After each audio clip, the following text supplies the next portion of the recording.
Hey there, educators! Welcome to today's video on self-directed learning. We're diving into an approach that truly empowers students, giving them the tools to take charge of their own learning. In this video, we'll break down what self-directed learning is, why it matters, and how we can apply it in your classroom.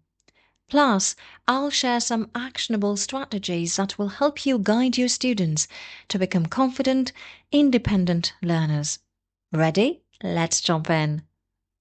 First things first, let's define self-directed learning.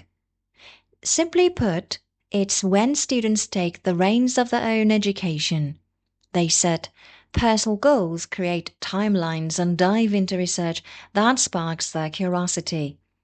But here's the key. While students lead the way, teachers still play an essential role as guides, offering support and feedback throughout the process. So why is this such a game changer? Let's explore its purpose. Self-directed learning is all about helping students develop their skills while staying true to their strengths and interests. Here's how. When students are in control, they're more motivated and engaged. They learn to balance freedom with responsibility, build critical thinking skills, and become excellent at managing their time. They also develop collaboration skills, which are so important in today's world. What's great about this approach is that students learn how to make decisions and take ownership of their learning journey. So, what does self-directed learning actually look like in the classroom? Here is an example. Let's say a teacher assigns a project. The students would set their own goals, decide on deadlines, and work through the tasks. They might collaborate with peers or even reach out to experts outside the classroom.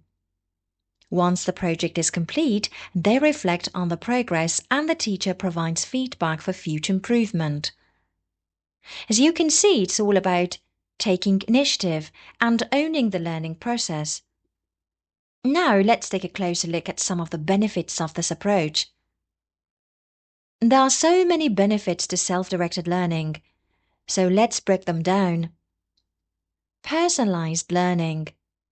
Students can go at their own pace and focus on what truly interests them. This leads to deeper engagement and understanding. Increased motivation. When students have the freedom to make choices, they feel more invested in their work. Initiative. Students learn to set their own goals, seek out resources, and reflect on their progress. Skill development. Critical thinking, problem solving, and self-regulation are some of the key skills students build through self-directed learning. Confidence. Taking ownership of their education boosts their self-awareness and confidence. Real-world preparation. Self-directed learners tackle real-life challenges, preparing them for success outside of school. So, how can you implement self-directed learning in your classroom? Let's look at some effective strategies. To make self-directed learning work, here are some practical steps you can take. Assess students' strengths and interests. Get to know your students so you can tailor learning opportunities that match their passions and learning styles. Create engaging lessons. Design lessons with clear outcomes, but give students the flexibility to explore and find their own way. Provide ongoing support. Be there to guide students when they need it, whether that's helping with the resources or offering feedback. Focus on learning outcomes.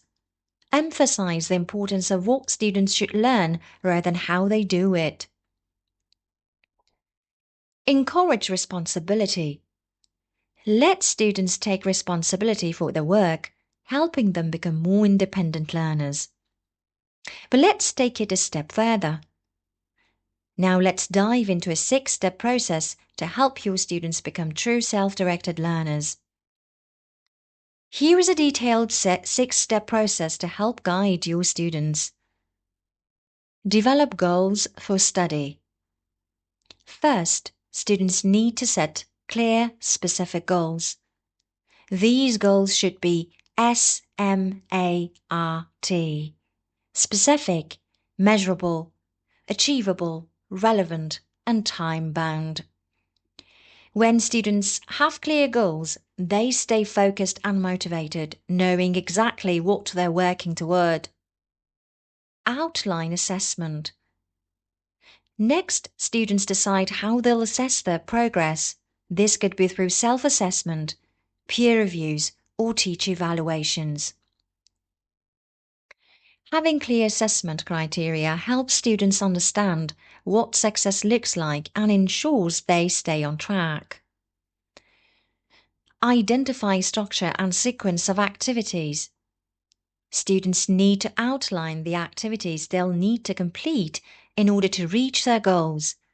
This might include research tasks, group discussions, or project milestones.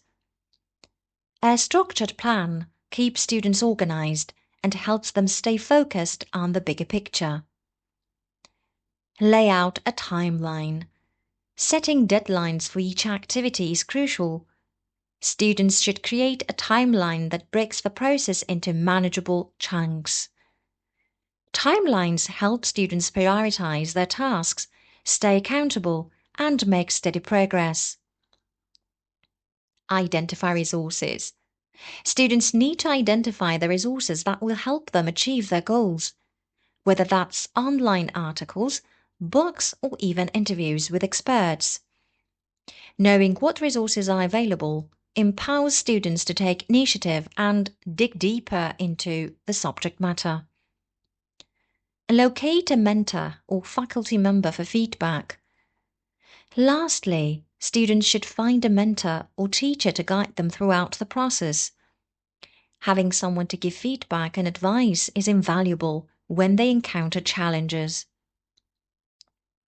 By following these 6 steps, students develop a structured approach to self-directed learning that sets them up for success. Self-directed learning is a powerful approach that helps students develop independence, critical thinking, and lifelong learning skills. By following the 6 steps I've shared today, you'll be empowering your students to take control of their educational journey. Remember, the goal is to provide the guidance and resources they need while giving them the freedom to grow and explore on their own. Thanks for watching, and I'm excited for you to see how self-directed learning transforms your classroom.